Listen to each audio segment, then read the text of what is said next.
time we did a session on nearness to the mother, right? And we explored who the mother was and how do we develop intimacy with her. And today we go further into how do we live in the mother. So if we are talking about living in the mother, what is it that we want to live in? What is the mother who can be lived in? What does it mean to you to live in the mother?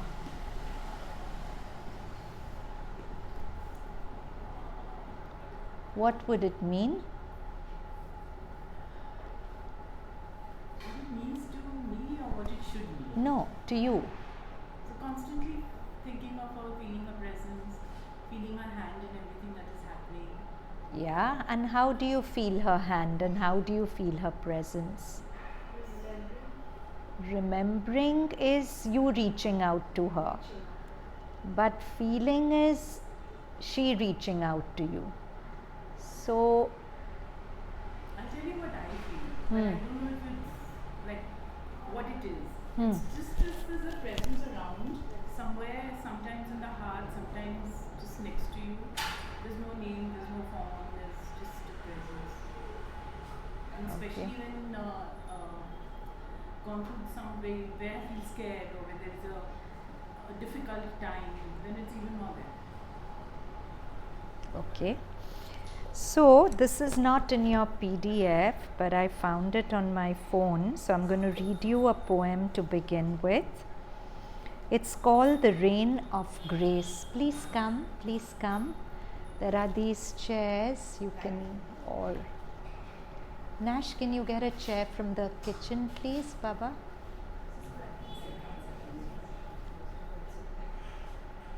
From the kitchen you can get one, and hi, come. You can put it where you're sitting and move your thing a little away. Okay, so this poem is called The Rain of Grace. Okay, to me it comes, Nash not required. Thank you, Baba. Are you comfortable there? Very. Okay, great. So, to me, this poem sums up what it means to live in the mother. So, it's called The Rain of Grace.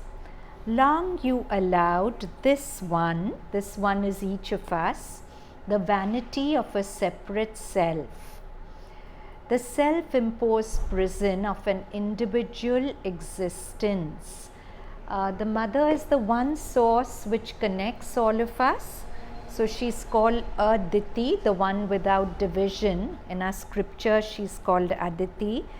But when we separate out from her and live with the ego, that ego becomes actually a self-imposed prison of an individual existence. Then was glimpsed the veiled downpour, drenching existence in a constant rain of grace. So, mother is this constant rain of grace which is drenching existence all the time. Seen the abysmal reality of the prison, the eye is humbled into emptiness. It becomes empty of itself and discovers its impersonal fullness. Nash, can you help her out? Oh, you'll be okay over there? Are you okay on the floor? Lovely. Seen the abysmal unreality of that prison, the eye is humbled into emptiness. It becomes empty of itself when it glimpses this rain of grace which is drenching all existence, and discovers its impersonal fullness. Glimpsed the mechanism of this occult rain. Occult is hidden. So once this occult rain is glimpsed, which is doing all, moving all. So when I'm in the ego, I think I'm doing everything. But when this occult rain, which is drenching all existence, is glimpsed the mechanism of this occult rain, doing all, moving all, this one can do naught else than to sit still and bask in it. So it's self-explanatory. It's saying that when I live in the ego, to the extent that I'm caught up in the ego, Mother is invisible to me, because Mother is the consciousness of oneness. And then when the poet in his meditation sees that the Mother is not a static thing, rain is a blessing, no, it's something that's constantly falling. So he calls the Mother constant rain of grace, drenching existence constantly. And that rain of grace from behind its veil is doing everything, moving everything. So then this person realizes that what do I have to do? I have to just sit still and let the rain do all. So few classes back we talked about the Zen saying, sitting still, doing nothing, the wind blows, the grass grows. I do nothing. Wherever the wind has to blow, it will blow, grass will grow. So I'll just read this whole poem through. And the rain of grace, it's called.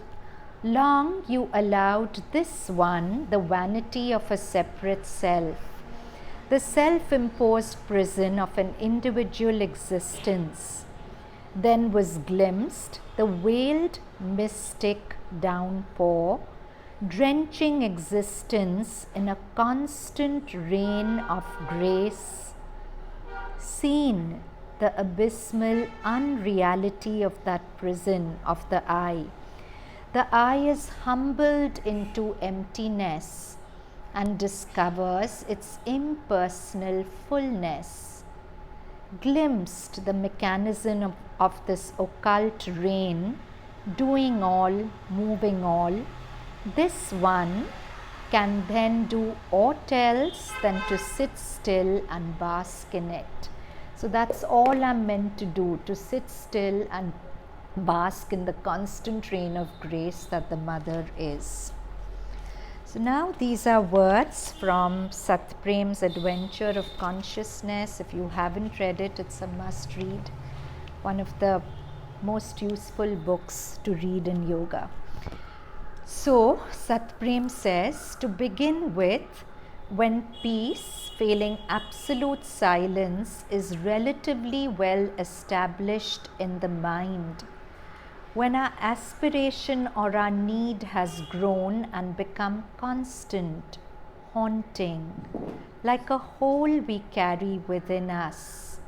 So in Sri Aurobindo's Integral Yoga, one of the fundamental things, like we discussed last time also, is aspiration.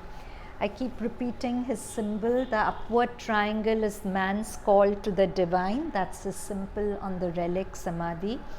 And the downward descending triangle is the divine's answer. So the yoga begins with the aspiration climbing.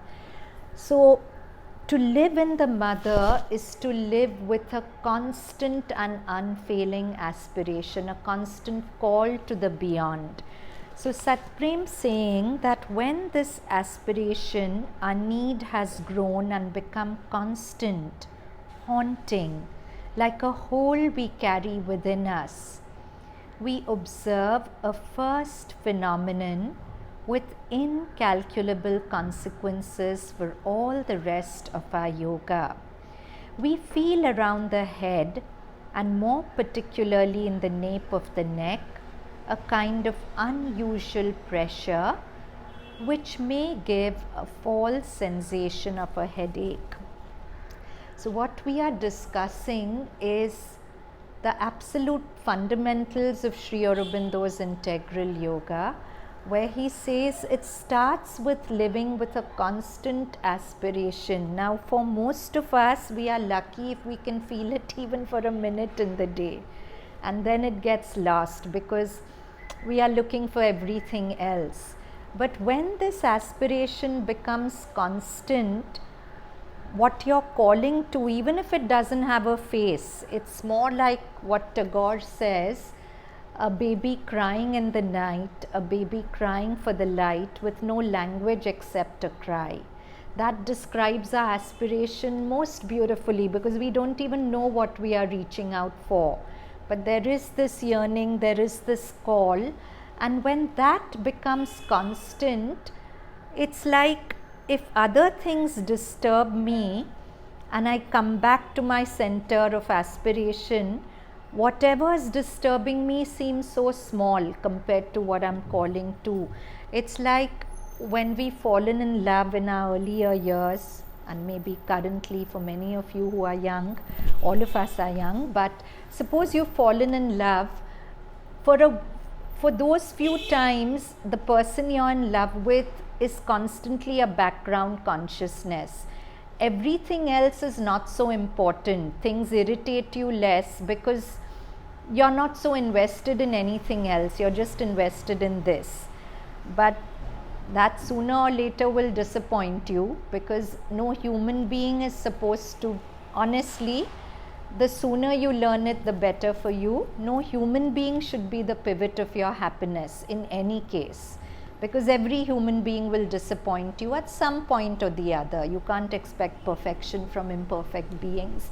But if the divine is your infatuation, your crush, your love, whatever you call it, and constantly you're hungering for that, then the moment someone irritates you and you come back to your core of aspiration, that irritation will seem insignificant.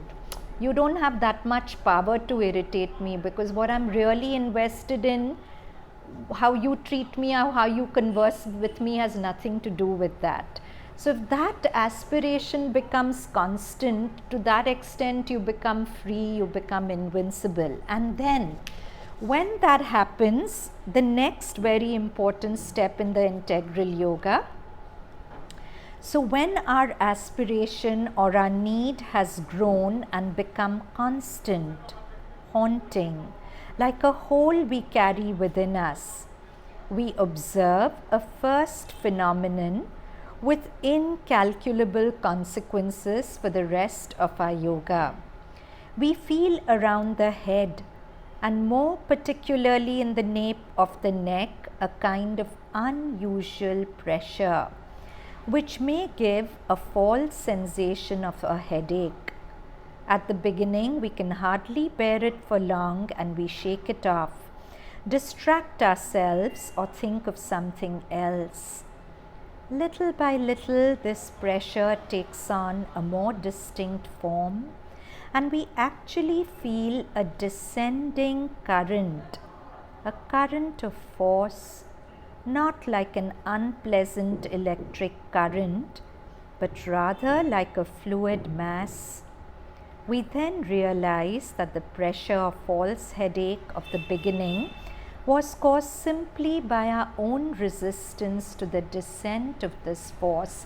So this in the integral yoga is the mother's force, and this is what distinguishes integral yoga from any other yoga. Every other yoga talks about the ascent, the rising force of Kundalini, but that has its own dangers because the Kundalini rises up the lower chakras.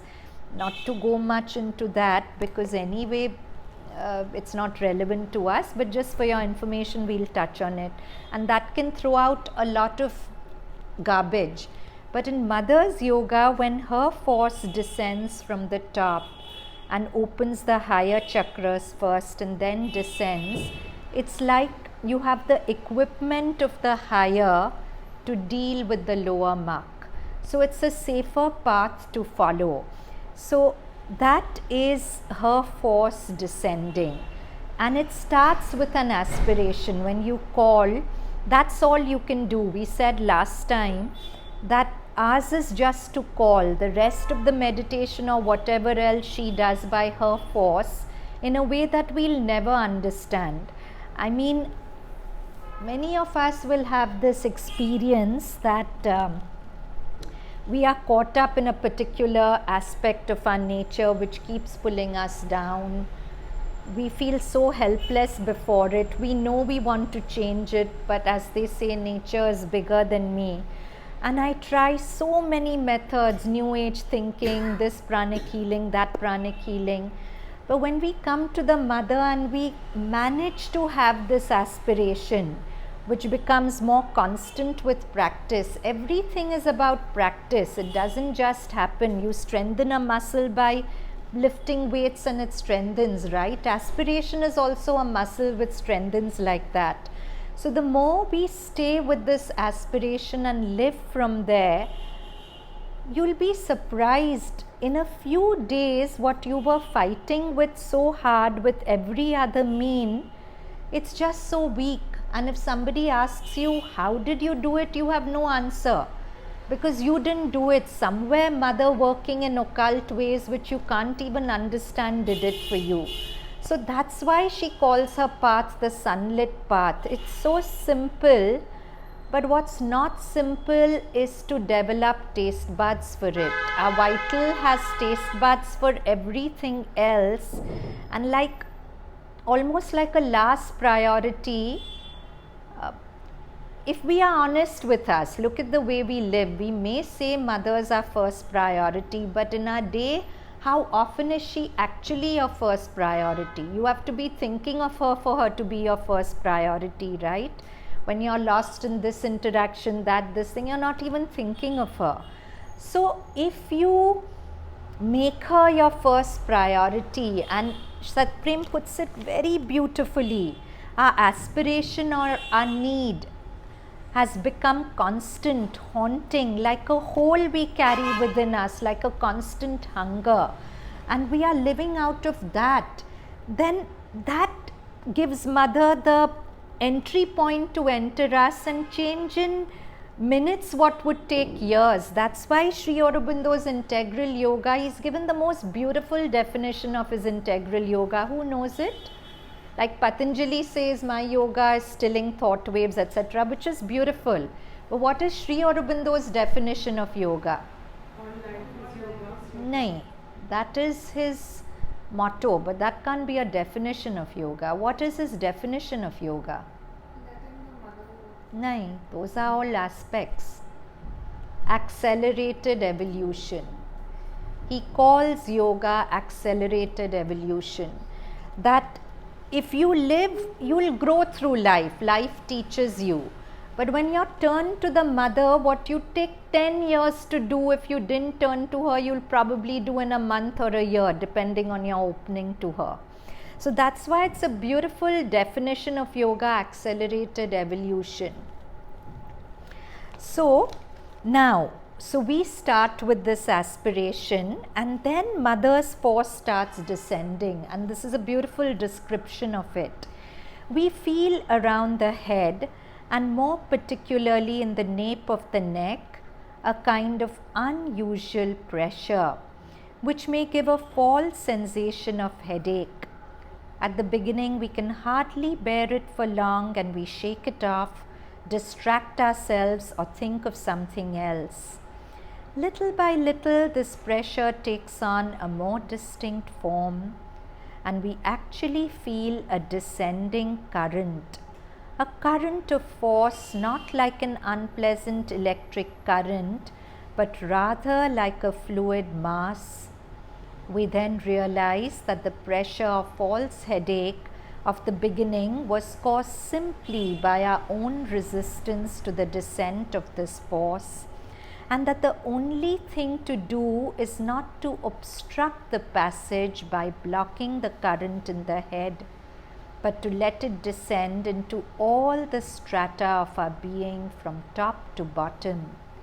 The current is at first rather spasmodic, irregular. It takes a slight conscious effort to reconnect with it when it fades away. Then it grows continuous, natural, automatic, giving the very pleasant sensation of a fresh energy, like another kind of breathing, vaster than that of our lungs, enveloping us, bathing us, making us lighter, while also filling us with solidity. So there's a contradiction. It makes us feel light and makes us feel very solid also. The physical feeling is quite like that of walking in the wind. In fact, we do not realize its real effect, for it settles in very gradually in small doses until, for one reason or another, distraction, mistake, or excess, we have cut ourselves off from the current. Then we suddenly find ourselves empty, shrunken, as though lacking oxygen, with the highly unpleasant impression of a physical shriveling. We are like an old apple whose sunshine and juice have been squeezed out, and we really wonder how we were able to live without that before. This is the first transmutation of our energies. Instead of drawing from the common source below and around us in universal life, that's what we are doing. We are drawing energy from our surroundings, but now we are drawing from above, from the mother above. And it is a much clearer energy, much more sustained, without breaks, and above all, much more fresh. In our daily life, in the midst of our work and our 1,000 occupations, the current of force is at first rather diluted. But as soon as we stop for a moment and concentrate, there is a massive inrush. Everything is stilled. We are like a jar filled to the brim. The very sensation of current is a flow. Now, I don't think there'll be one of us who's been with the mother and hasn't felt her as a flow, because mother is a very physical experience. She's not a concept, not a teaching. She's a very, very living experience. Even if you've not meditated, if you're conscious in moments of difficulty or otherwise, you'll feel her like a ripple of goose flesh. You'll feel her as a tingling. You'll feel her as a very physical, concrete sensation. That's what the current is referring to. And Satprem, one place, refers this to as the yoga of currents and flows. And the mother places a lot of importance on this physical feeling, because she says you cannot live a truth till you know it with your body. And that's why for me the practice of asanas is so wonderful, because it's such a beautiful platform where you can actually feel the mother and feel her force transforming you. So everything is stilled. We are like a jar filled to the brim.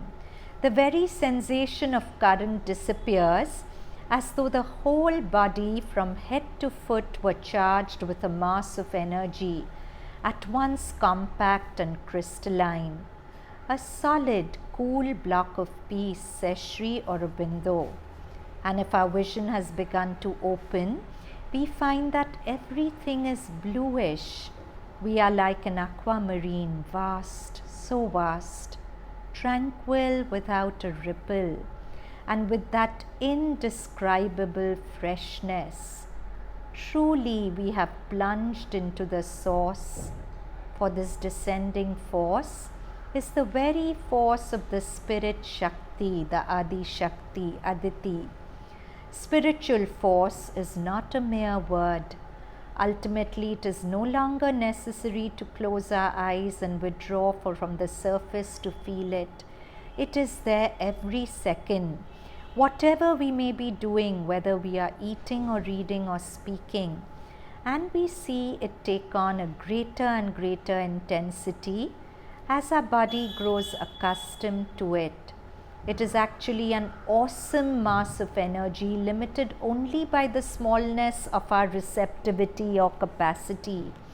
When the disciples speak of their experience of this descending force, calling it Sri Aurobindo's and the Mother's force, they do not mean this Shakti is the personal property of Sri Aurobindo and the mother, because the Adi Shakti existed ever since, but unwittingly express the fact that it has no equivalent in any other known yoga. So this is unique to his yoga. So let's see, we are in a very special place. Let's see if we can experience it. Sit tall.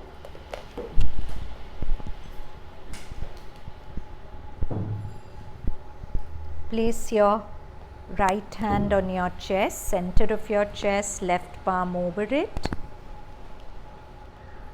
Take your awareness deep into the heart space, where a portion of the mother resides in each one of us, what the mother and Sri Aurobindo call the psychic being. So gather all the scattered threads of your awareness and plunge them deep into the center of your chest. Collect your aspiration there, your longing, your call to the beyond. As Tagore says, like a child crying in the night, crying for the light, with no language but a cry. So feel that longing rising up from your heart. Inhale as if you're entering a lift in your heart and climb up to the overhead space. If it helps, visualize the mother's feet or whatever is your highest reverence in the overhead space. So inhale, climb up. Exhale, stay in the overhead space and just see what you feel there. Every inhalation, let your aspiration ascend. Climb to the overhead space. Feel that constant rain of grace which is drenching all existence all the time. But how beautiful when I consciously feel it.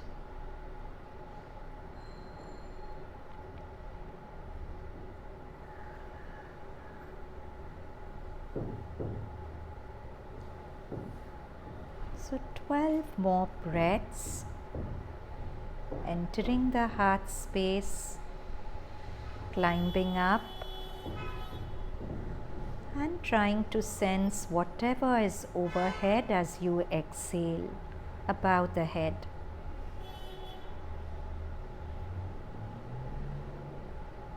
May help to articulate the word Ma as you inhale and Ma as you exhale, or Om as you inhale, Om as you exhale.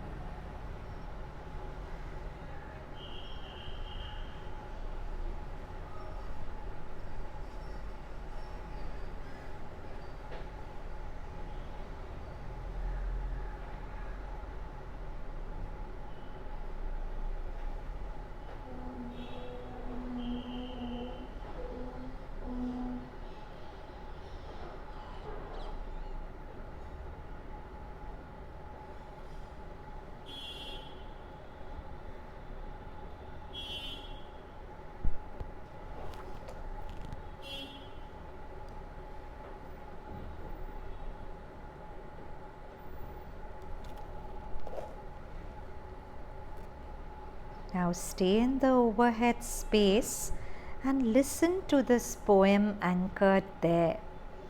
Long you allowed this one, the vanity of a separate self, the self-imposed prison of an individual existence.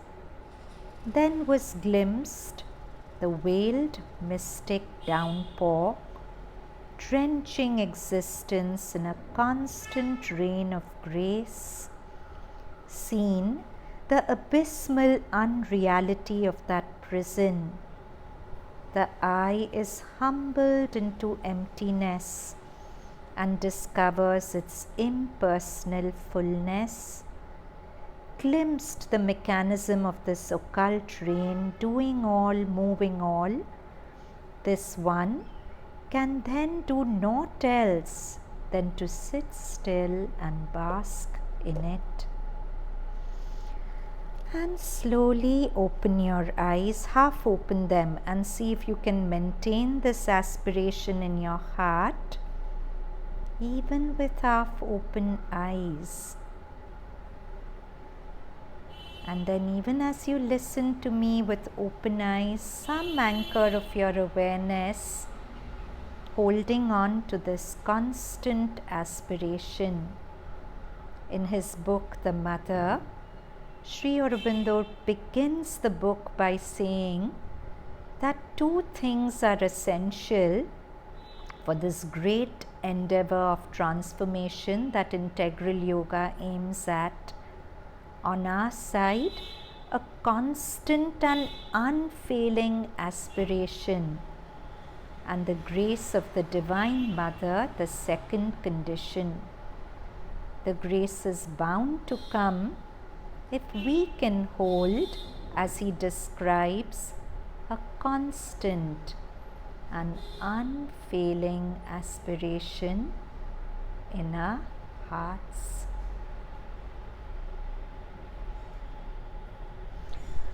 And slowly open your eyes. Anything to share? Anything to question? If not, we continue.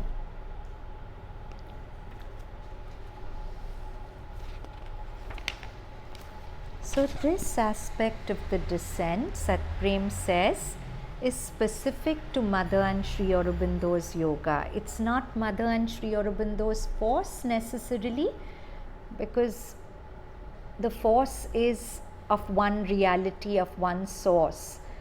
But this manifestation of Mother and Sri Aurobindo has made that force accessible to humanity.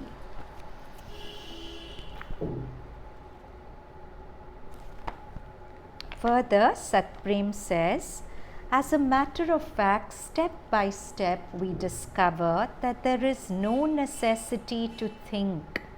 Something behind or above that reign of grace which is drenching all existence, that something behind or above does all the work with a precision and infallibility that grow as we get into the habit of referring to it. There is no necessity to remember, since the exact indication comes forth just when it is needed. No necessity to plan our action, since a secret spring sets it in motion without our willing it or thinking about it, and makes us do exactly what we have to do with a wisdom and a foresight of which our mind, forever short-sighted, is quite incapable. So these are Sri Aurobindo's words. So Satprem is saying that the Mother, or this reign of grace from behind, is actually doing everything while we think we are doing. But why can't we believe this? I mean, you'll believe it because maybe it's being said, but very superficially. Actually, why can't we believe that I'm actually not the doer or the thinker? Because I'm so convinced it's my thought, right? I'm so convinced this is my thought, my history, my past, my anxiety. So this is what Sri Aurobindo says about it. These are Sri Aurobindo's words. All developed mental men, those who get beyond the average, have in one way or other, or at least at certain times and for certain purposes, to separate the two parts of the mind, the active part, which is a factory of thoughts, and the quiet, masterful part, which is at once a witness and a will, observing them, judging, rejecting, eliminating, accepting, ordering corrections and changes. The master in the house of mind, capable of self-empire, Samrajya, the master of himself. So the witness within us is this master. The yogi goes still further. He's not only the master there, but even while in mind, in a way, he gets out of it, as it were, and stands above or quite back from it and free. For him, the image of the factory of thoughts is no longer quite valid, for he sees that thoughts come from outside, from the universal mind or universal nature, sometimes formed and distinct, sometimes unformed, and then they are given shape somewhere in us. The principal business of our mind is either a response or acceptance of a refusal to these thought waves, or this giving of a personal mental form through thought stuff from the environing nature force. So if it helps, you could think of it as a radio station. The radio station is a universal radio station emitting radio waves. Depending on what frequency each radio is tuned to, it picks up that wave and plays it. So each of us is a radio tuned to a particular frequency, and thoughts are like energy packets floating around.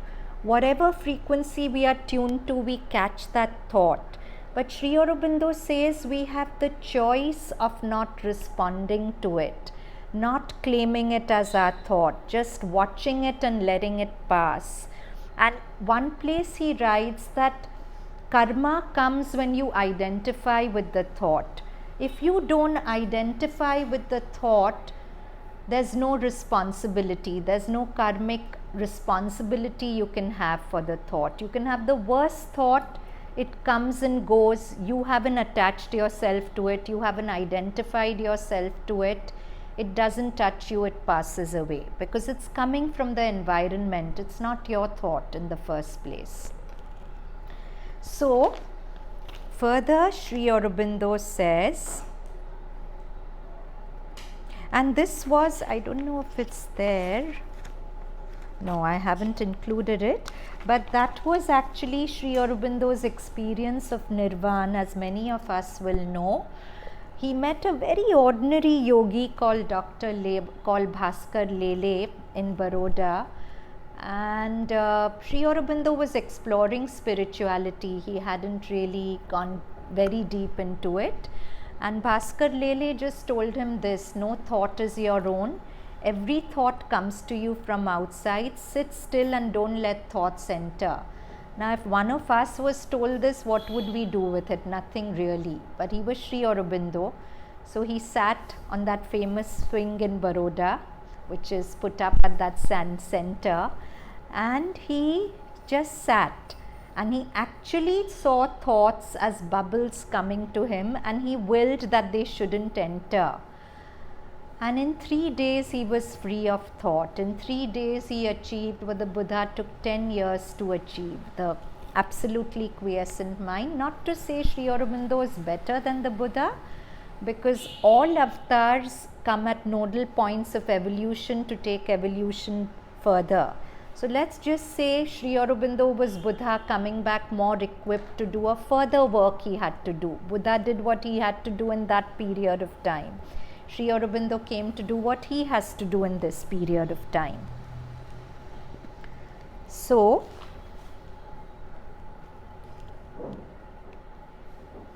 again, Sat Prem from Adventure of Consciousness. But the seeker who has silenced his mind can no longer fall into the trap of ideas, who has quieted his vital being and is no longer carried away every moment in the great dispersal of feelings and desires, rediscovers in his now clarified being something like a new taste of youth, a new and free urge. So the psychic being, the mother's presence in us, is always symbolized as a child. So very often if you have dreams of a child being born, it could be interpreted as the psychic being coming. So it's always a child, a youth. So Sri Aurobindo beautifully writes, what is God but an eternal child playing an eternal game in an eternal garden. So when you discover this God self in you, it brings you a sense of great youth. You never feel old. The body may show whatever, it may not, because body and mind are so linked, but you never feel old.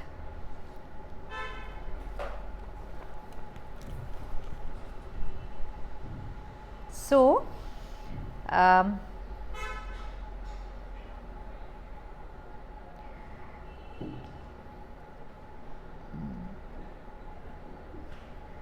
new state of youth, a new and free urge. As his concentration grows through his active meditations, through his aspiration, his need, he feels this urge within beginning to live, this aspiration, it widens, bringing out that which lives, says the Rig Veda, awakening someone who was dead. So when the psychic comes forward, it's like awakening someone who was dead, the Rig Veda says. Last time we saw this beautiful passage in Savitri where the mother is described as, when we feel her, it's like drinking life back in streams of honey fire, recovering the lost habit of happiness. Like happiness is a habit which we lose as we grow up. But when we feel the mother's presence inside us, we recover the lost habit of happiness. So awakening someone who was dead, he feels it taking on an increasingly precise consistency, an ever denser power, and above all an independence, as if it were at once a force and a being within his being.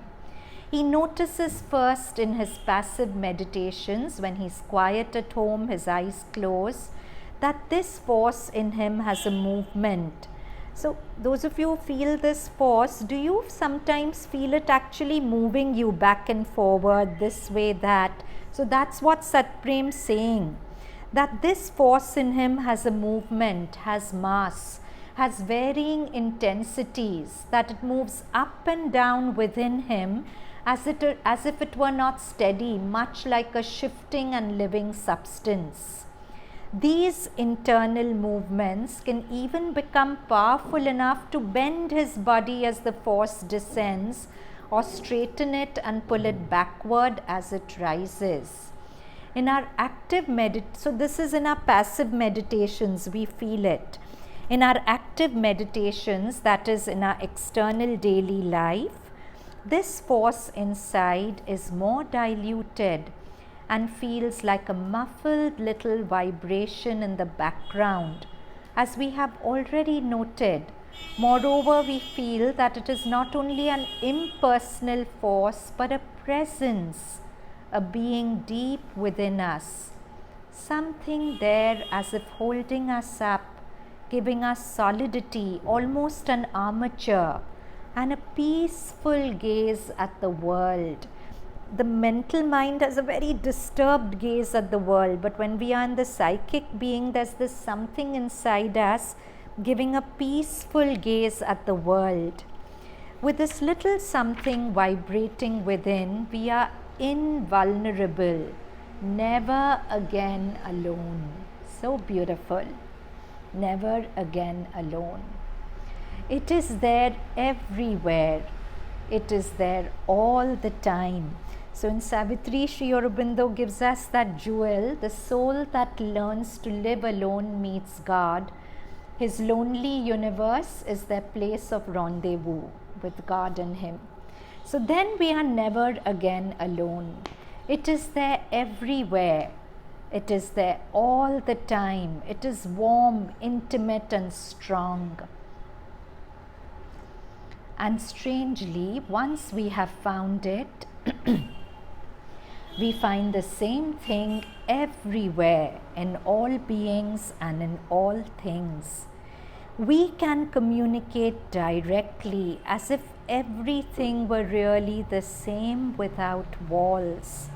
We have touched something in us that is not a plaything of universal forces, not the rather shallow and dry "I think, therefore I am" of Socrates, totally false, but the fundamental reality of our being. I am, therefore I think, not I think, therefore I am, but the fundamental reality of our being, our self, our true self, the true center, the warmth and being, the consciousness and force.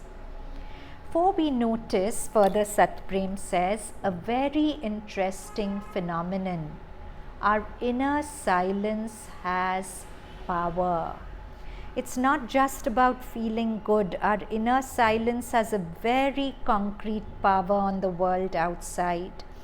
If instead of responding to the incoming vibration, we maintain absolute inner stillness, we see this stillness dissolve the vibration.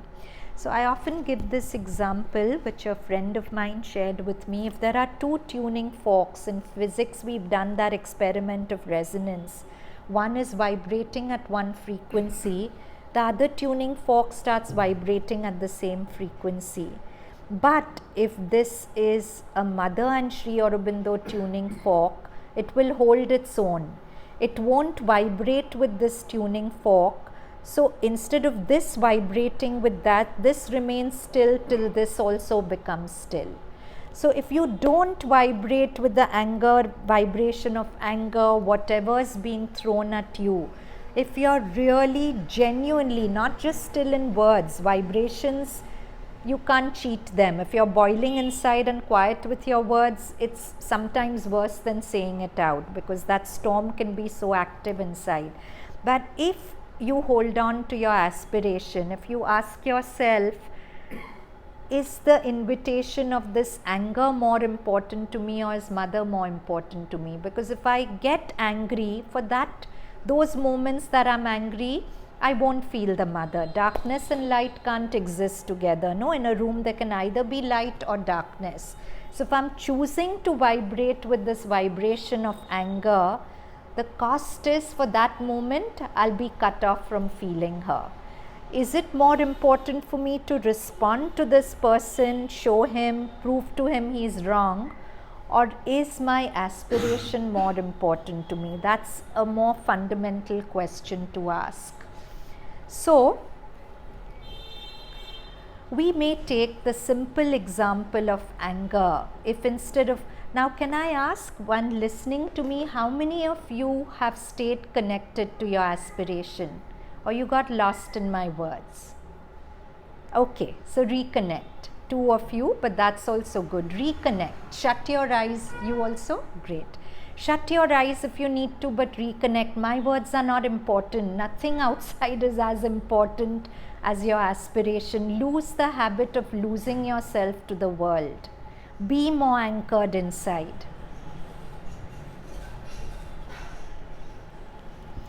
So we may take the simple example of anger. If instead of vibrating inside in unison with the person in front of us, we can remain absolutely still within, we see the person's anger gradually dissolve like smoke.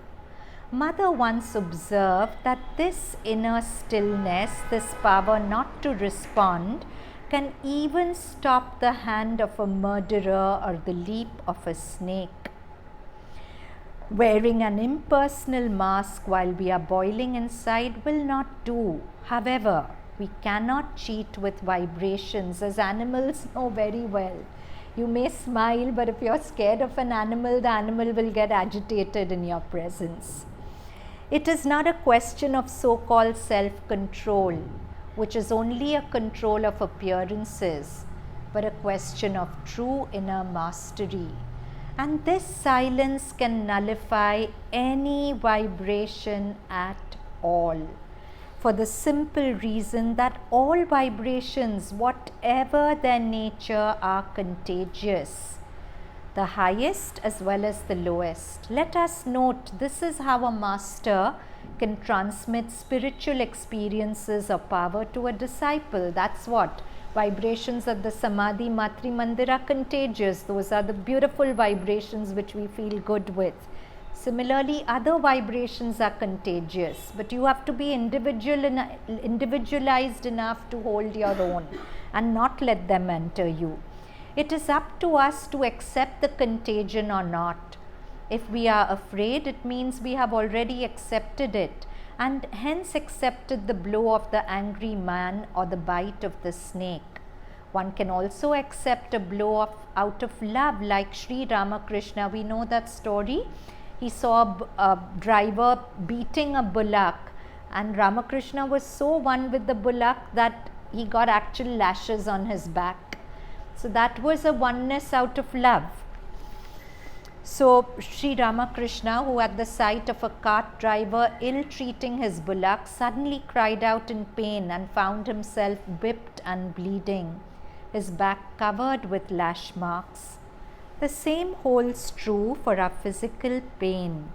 We can allow the contagion of painful vibrations to overcome us, or circumscribe the painful spot, and eventually, depending on the degree of our mastery, nullify the pain by disconnecting the consciousness from the disease spot.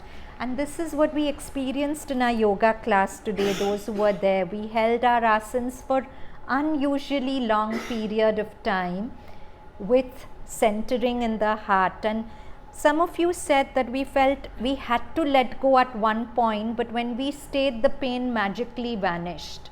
So pain is also a subject-object relationship. If the subject changes, the object changes. Pain is the object. You are the subject. So long as you're going on with this, whatever, fearing what it will lead to, the pain will grow and grow. But if you withdraw fear from the pain, it loses its punch. You have to remember that the most important ingredient of any pain, whether it's physical or emotional, is fear. If you replace fear with faith, the pain completely loses its punch. So the key to mastery is always silence at every level, because in silence we can discern the vibrations, and to discern them means to be able to catch hold of them. There are countless practical applications, and more importantly, countless opportunities for progress. Ordinary external life, which is ordinary only for those who live it ordinarily, becomes a vast field of experience in handling vibrations, which is why Sri Aurobindo always wanted his yoga to mingle with life. Alone, we can very easily live under the perfect delusion of self-mastery. So Sri Aurobindo says, more than meditation, you have to maintain a meditative state. When you're listening to someone, when you're talking to someone, are you maintaining that meditative state? That is the crux of it. So now I'm going to read you a story. I read it after the PDF was put together and put on the chat. So it's not on the chat, but listen. It's a true story by a Buddhist monk, Ajahn Brahm, who had a place in Australia. So he says, it's a true story. We had just moved into our new city temple, a little to the north of Perth. We were having a grand opening ceremony, and to our surprise and delight, the then Governor of Western Australia, Sir Gordon Reid, and his wife had accepted our invitation to attend. I was given the job of organizing the marquee for the courtyard and the chairs for the visitors and VIP.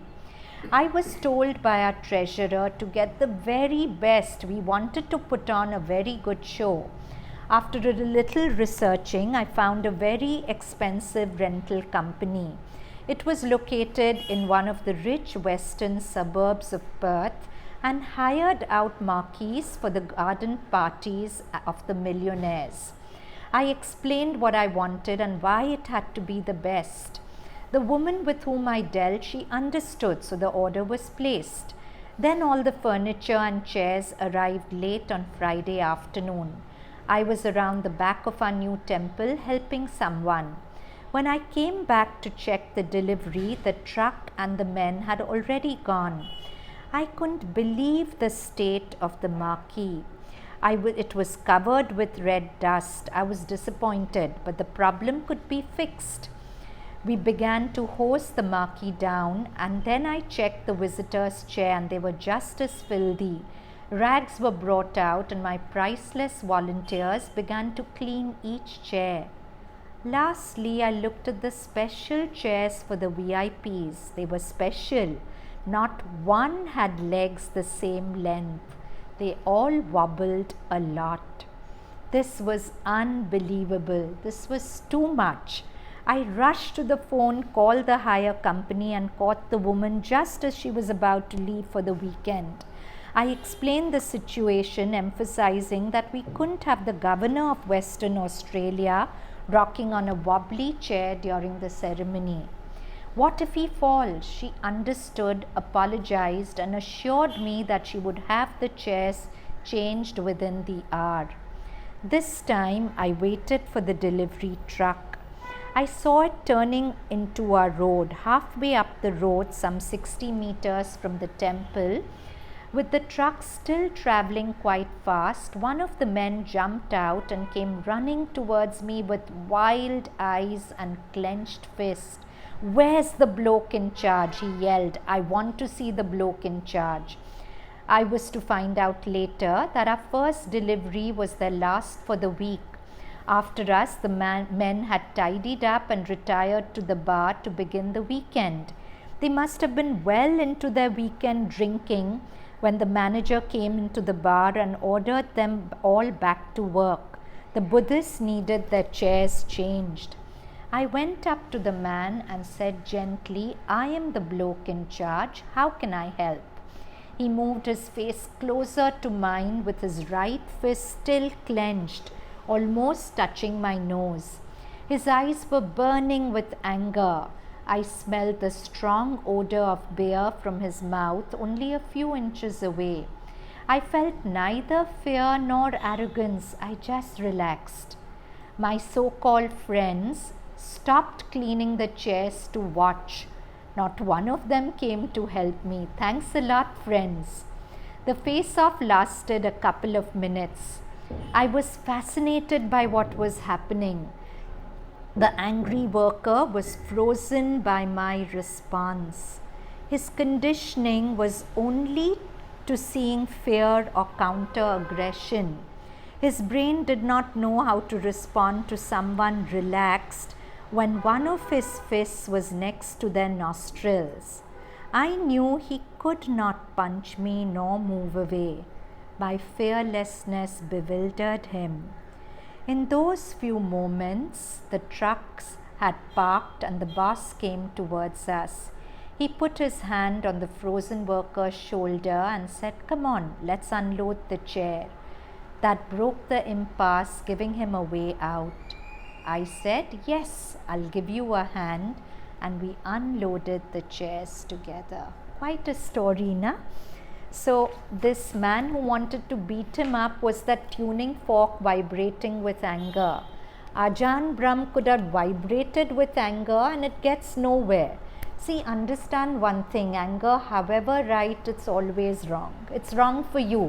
It's wrong for the mother. It doesn't matter logically. You may be right. Your stance may be right.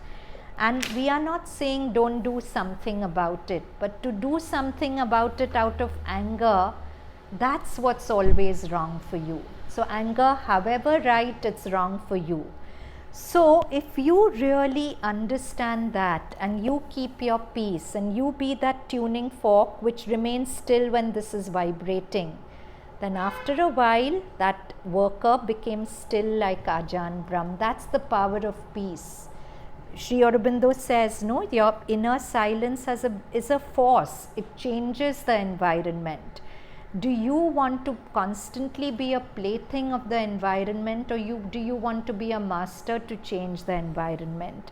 And it's not so difficult. You just have to invite mother into the equation, hold on to your aspiration, and see the beautiful world she's opening you to. And you can be so excited about that world that all these little things seem inconsequential. I'm not interested in tangoing with them. I have much bigger things to work for, reach out for, look up to.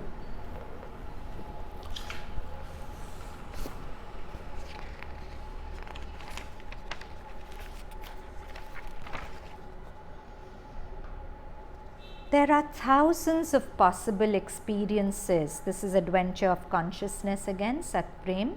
It is a whole world of observations, but the essential discovery we have made is that there is very little of us in all this except the habit of responding. Our thoughts are not ours, but the habit of responding to the thought is ours. As long as out of ignorance we mistakenly identify with the vital vibrations, it is impossible to change anything in our nature except through amputation, cutting it out. But from the moment we have seen how it all works, everything can change because we can choose not to respond. What will give us the power, the ability to choose not to respond? The response is so automatic otherwise, but what will give us the capacity not to respond?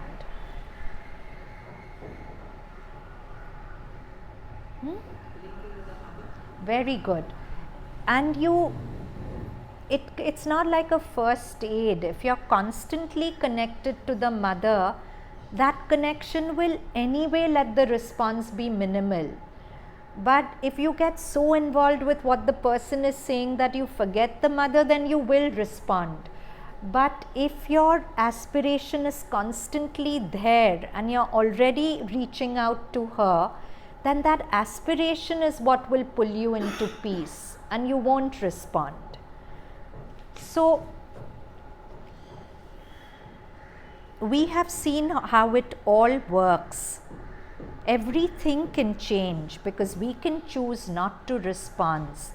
We can use silence to dissolve the disruptive vibration and tune in elsewhere if we like. In somewhere, mother tells a person going to war, when he came to meet her, he said that, "Mother, I don't know whether I'll see you again or not." And she said, "What nonsense, with my name in your heart, you can go into the mouth of death and nobody will touch one hair on your head." And that was true. Nothing happened. He came back. But this is true if we really are connected with the mother, if we are really connected with the thought that everything is the mother. Finally, nothing can harm me, because the mother says that my presence in even the apparently terrible limits how terrible they can be. They are allowed to be only as terrible with you as is good for your growth. So why should I be frightened by their terrible behavior? Mother's in them. She's going to control them. Why should I try to control them? So if I give away fear, if I hold on to the thought that you are in everything, you are everything, you are protecting everything, why am I trying to protect myself? Mostly anger is a veiled form of fear, isn't it? You have to feel very inadequate and helpless first before getting angry. If you can do something about it, you'll do it. But because you can't do anything about it, that helplessness comes out as anger. But when you're with the mother, why should you feel helpless? Why should you feel inadequate? You have the faith that she's going to do. I'll be patient. She won't do it at my demand or my insistence. But on her own time, she'll do what's required to be done. Why should I give my self-defense? Let mother do it. Why should I get angry and try to prove I'm right? She'll do it. So if I have that, as long as out of ignorance we mistakenly identify with the vital vibrations, it is impossible to change anything in our nature except through amputation.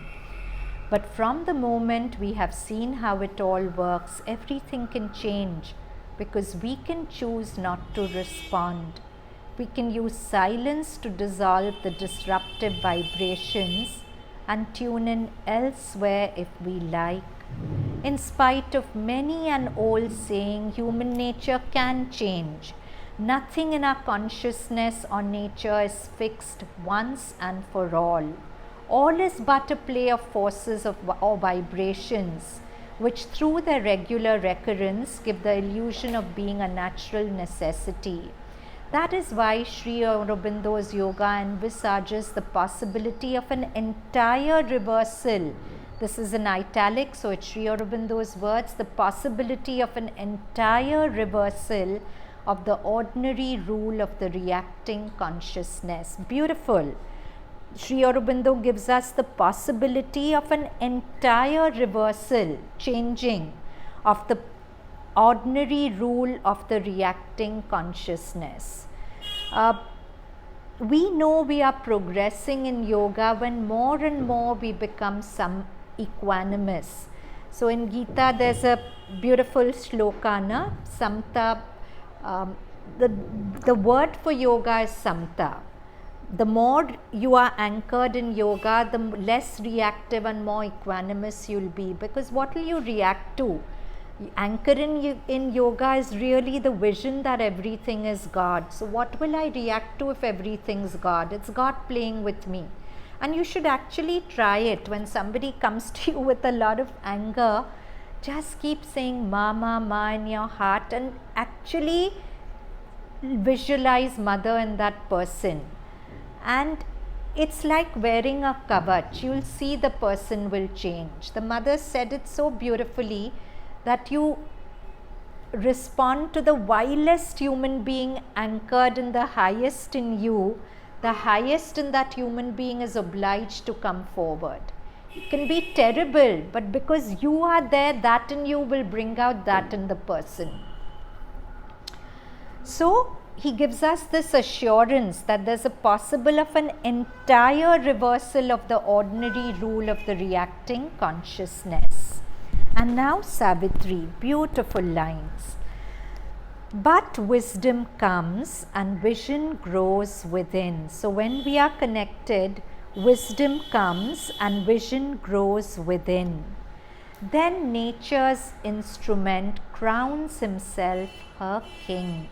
Earlier we are an instrument, a puppet of nature. We are pulled and pushed in every direction. But when this wisdom comes, nature's instrument crowns himself her king. We have mastery, samrajya, as was used the term earlier. He feels his witnessing self. He feels that I'm the witness. Thoughts are coming and going, but I'm not responding. They are not me. He feels his witnessing self and conscious power. His soul steps back and sees the light supreme. A Godhead stands behind the brute machine. Each of us is like a brute machine, no? The yantra, the Vedas talk about. We are a machine. But there's a Godhead that stands behind the brute machine, behind the animal. Beautiful lines, I'm reading it without explanation. But wisdom comes and vision grows within. Then nature's instrument crowns himself her king. He feels his witnessing self and conscious power. His soul steps back and sees the light supreme. A Godhead stands behind the brute machine. And the last passage, which is also from Savitri, it's called the Master Clue. It is the origin and the master clue. The master clue to our quest, the master clue to our aspiration. What is it? He's describing it. A silence overhead, an inner voice. This is the master clue. A silence overhead, an inner voice. A living image seated in the heart. So beautiful. You can use these lines as actual mantras for meditation if you learn them up. It is the origin and the master clue. A silence overhead, an inner voice, a living image seated in the heart, an unwalled wideness, a wideness that is not walled in by any limitation, and a fathomless point, a point into which you can go deeper and deeper and deeper and deeper. That's in the heart. Sometimes when you go within, you feel you've gone deep, you can go still deeper, still deeper, still deeper. It's a fathomless point. An unwalled wideness and a fathomless point. The truth of all these cryptic shows in space. The real towards which our strivings move. The secret grandiose meaning of our lives. So the grand meaning of our life is this: a silence overhead, a living image seated in the heart, a fathomless point within, a treasure of honey in the combs of God. So Savitri is full of beautiful metaphors and word paintings. So a honeycomb will normally have honey, but this inside us is the honeycomb, which has a treasure of honey in the combs of God. A splendor burning in a tenebrous is a dark. This is a dark cloak, but inside this cloak there's the splendor of our God nature burning. A splendor burning in a tenebrous cloak.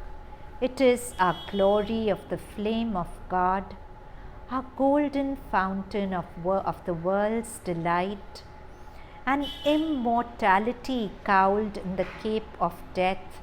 So we are that immortal immortality which is covered in a cape of death. The shape of our unborn divinity. It guards for us our fate in depths within, where sleeps the eternal seed of transient things. Now for me, I use this as a mantra for meditation once, the eternal seed of transient things. How beautiful! Transient is changing, everything is changing, but everything that is changing has the eternal seed in it, which is constantly sprouting change.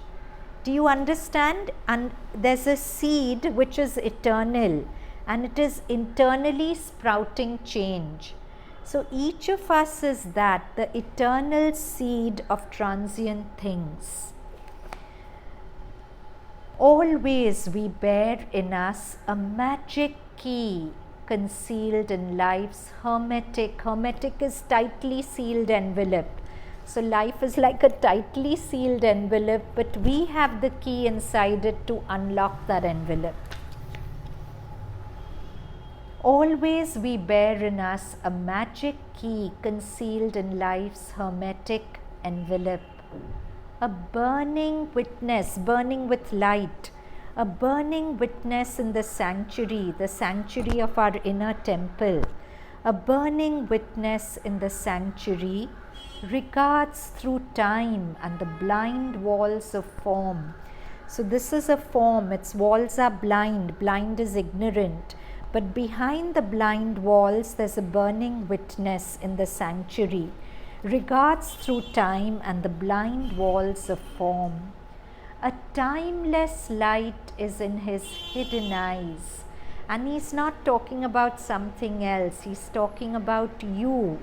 In your depths, you are the burning witness in the sanctuary, regarding through time and the blind walls of form.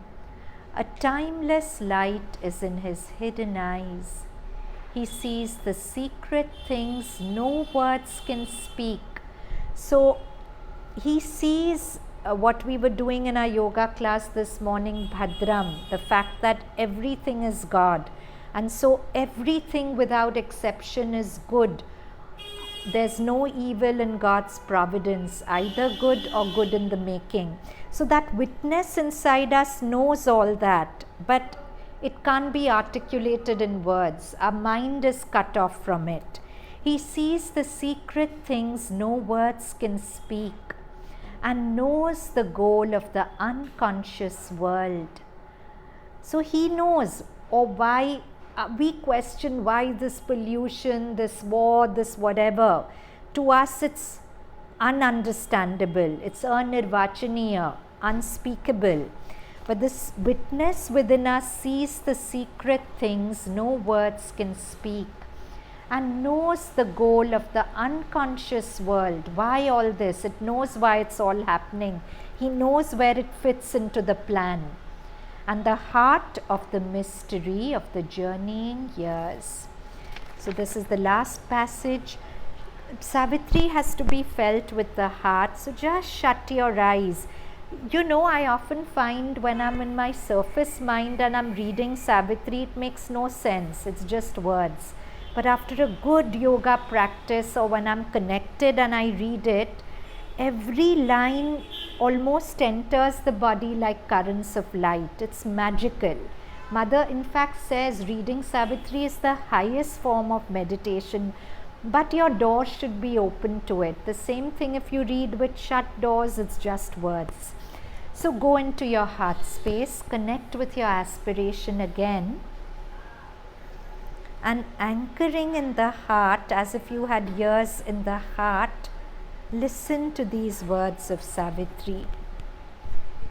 It is the origin and the master clue, a silence overhead, an inner voice, a living image seated in the heart, an unwalled wideness and a fathomless point, the truth of all these cryptic shows in space, the real towards which our strivings move, the secret grandiose meaning of our lives, a treasure of honey in the combs of God, a splendor burning in a tenebrous cloak. It is our glory of the flame of God, our golden fountain of the world's delight, an immortality cowled in the cape of death, the shape of our unborn divinity. It guards for us fate in depths within, where sleeps the eternal seed of transient things, where sleeps the eternal seed of transient things. Always we bear in us a magic key, concealed in life's hermetic envelope, a burning witness in the sanctuary, regards through time and the blind walls of form. A timeless light is in his hidden eyes. He sees the secret things no words can speak, and knows the goal of the unconscious world and the heart of the mystery of the journeying years.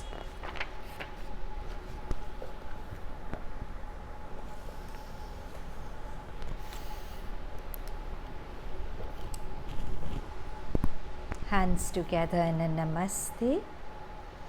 Before we conclude with our 3 Oms, just articulate your aspiration to the Mother, and before you leave, do read her message over there in her writing in the right hand corner. When this center was open, Mother was in her body, and she wrote this message specially for this center, something to the effect that let this house be a place where every sincere aspiration is heard and answered. So you're in a very special place. Articulate your aspiration to her clearly.